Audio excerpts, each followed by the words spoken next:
बिहारच्या विधानसभेच्या निवडणुकीचा निकाल जवळपास स्पष्ट आहे. एनडीए सरकार बनवण्यामध्ये अग्रेसर दिसते. ज्या पद्धतीनं तेजस्वी यादव आणि काँग्रेसने दावे केले होते की आम्ही सत्तेमध्ये येणार, तेजस्वी यादवांनी तर तारीखच डिक्लेअर करून टाकली होती.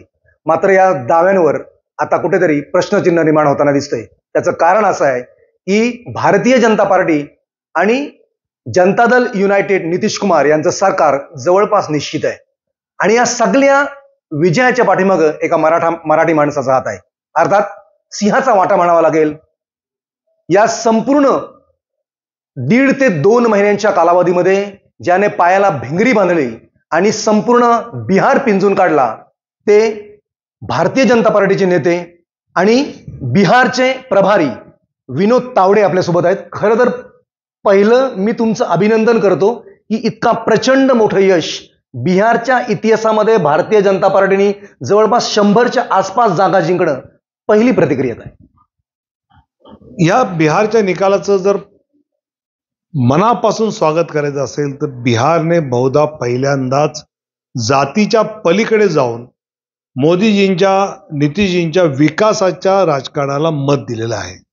म्हणजे जवळजवळ 30 जागा तथाकथित मुस्लिम यादव बहुल विधानसभेतल्या एनडीए जिंकतंय, जिथे एनडीएला दिपट जप्त होईल अशी चर्चा करायची आहे.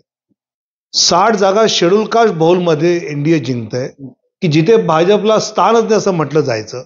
त्यामुळे मला असं वाटतं की भाजपने जे रफ्तार पकड चुका आहे, बिहार विकासाची रफ्तार पकडली असं जे आम्ही म्हटलं होतं, ते खऱ्या अर्थाने जनतेच्या मनात पोहोचलं की विकासाची रफ्तार ही आज आपल्याला पाहायला मिळते एनडीए कडून.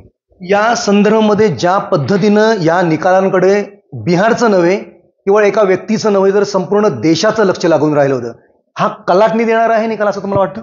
अर्थात मला असं वाटतं की विकासाच्या राजकारणाला बिहार सारखं जे जातीत विभागलं राज्य मतदान करतं, याचा अर्थ देश एक विकसनशील राजकारणाकडे सरकलाय आणि तो मोदीजींच्या विकासाच्या राजकारणावर त्यांचा भरोसा आहे. कारण SIR वोट चोरी, राहुल गांधी असो, तिकडे उद्धव ठाकरे असो, राज ठाकरे असो, सगळ्यांना वोट चोरी हा मुद्दा नाही, हे पुन्हा एकदा बिहारने सिद्ध केलं.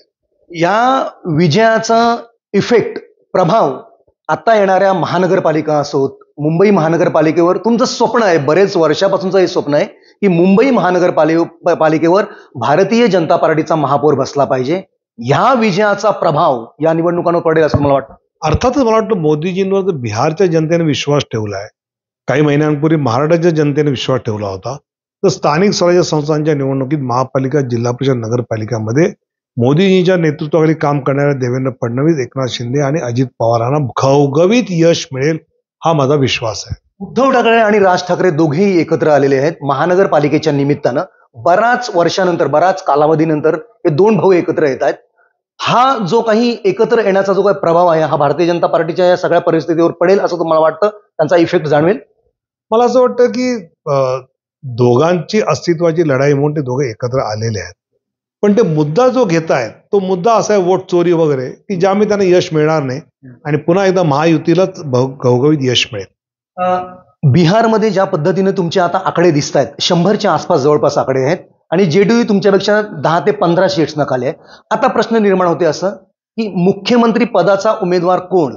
जर नितीश कुमार असतील तर जेडीयूच्या एका ट्विटमध्ये असं म्हटलं होतं, ते ट्विट काही कालानंतर आता डिलीट होताना दिसतंय. तुमचा दावा असेल? असे गेल्या आमच्या 75 जागा होत्या आणि जेडीयूच्या 45 होत्या, तरी मुख्यमंत्री आम्ही नितीशजींना केलं होतं. आता हा निर्णय आमचं केंद्रीय नेतृत्व घेतं, 5 पक्षाचे लोक एकत्र बसून यातला निर्णय करतात. पण असं म्हटलं जात आहे की पासवानांची पार्टी घेऊन तुम्ही मुख्यमंत्री पदावर दावा करणार आहात? मला असं काही वाटत नाही. आम्ही 5 पक्ष एकत्रच जे करायचं ते एकत्रपणे करू. नितीश कुमारांनी केलेल्या कामाच्या जोरावर आणि त्यानंतर नरेंद्र मोदी यांनी केलेला झंझावात, या संपूर्ण परिस्थितीचा आढावा घेताना आता विरोधकांची आपण त्रेधा तिरपीट उडवलीत अशी एकंदरीत स्थिती आत्ता तरी या कालामध्ये दिसते. वाढलेल्या मतदानाचा फटका कोणाला बसला आणि फायदा कोणाला? हे मला वाटतं फटका तर स्वाभाविकपणे लालू यादव आणि राहुल गांधींनाच बसलेला आहे.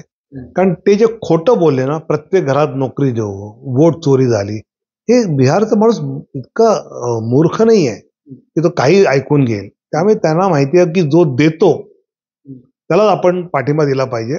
आणि मोदींनी जनधन खात्यामध्ये पैसे दिले, किसान सन्मानचे दिले, उज्ज्वला गॅसचे दिले, अशा वेगवेगळ्या प्रकारच्या योजना जातीच्या पलीकडे जाऊन राबवल्या, त्याला हे यश आहे. एक शेवटचं आहे, नागरिकांनी दिलेलं हे यश तुम्ही कोणाला समर्पित करताय? मला वाटतं त्या जनतेने ज्यांनी यश दिलं त्यांना समर्पित केलं पाहिजे, त्यांच्या विकासासाठी हे समर्पित झालं पाहिजे. तर हे होते विनोद तावडे यांनी स्पष्टपणे सांगितलेलं आहे, हे सगळं यश आहे हे इथल्या मतदारांना आणि इथल्या नागरिकांना आहे. मात्र आजही मुख्यमंत्री पदाचा चेहरा कोण, आजही या गोष्टीवर सस्पेन्स कायम आहे की भारतीय जनता पार्टी या संदर्भामध्ये अजूनही विचार विनिमय करते. त्यामुळे मुख्यमंत्री नितीश कुमारच होतील हे आता सांगणं कठीण आहे. व्हिडिओ जर्नलिस्ट टायगरसह प्रमोद पाटील, लोकशिवाय मराठी, बिहार.